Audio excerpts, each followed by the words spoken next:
میهن بلاکچین. Ideas are powerful, and ideas change the future more effectively than any other thing in the history of humanity. Not people, ideas.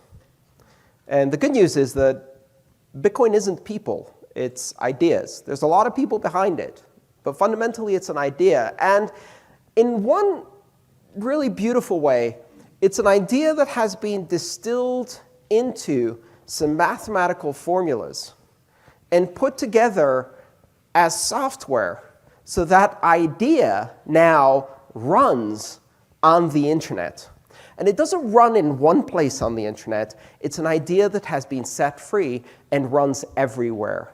And it's an idea that, now that it's a bit better understood, is so simple to implement that among the hundreds and hundreds of people who contribute to this code, there are people who could pick up this idea and recreate it in a weekend and write that code all over again in a variety that we've never seen before, which makes this idea very, very dangerous because it's an idea that's completely unstoppable. Now, governments have a problem with unstoppable things, primarily because their general application of power is to stop things. And when you talk to people in government, there's something funny that happens, which is they assume that you are questioning their authority. They assume that you are questioning whether they are duly authorized,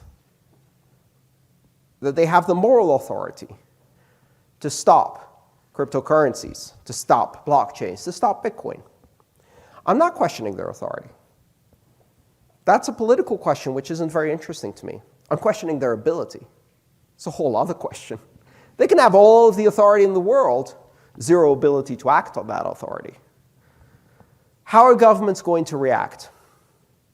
I recently did a little study, which I'm going to release, a public domain, which is a mashup between the World Freedom Index, which is a score of every country in the world on civil and political liberties, which is done by an independent organization, very, very respected, backed by many international institutions, versus the legal status of Bitcoin and other cryptocurrencies in each country.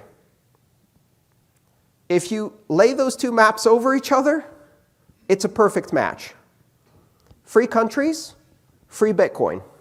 Not free countries, not free Bitcoin. And then you suddenly realize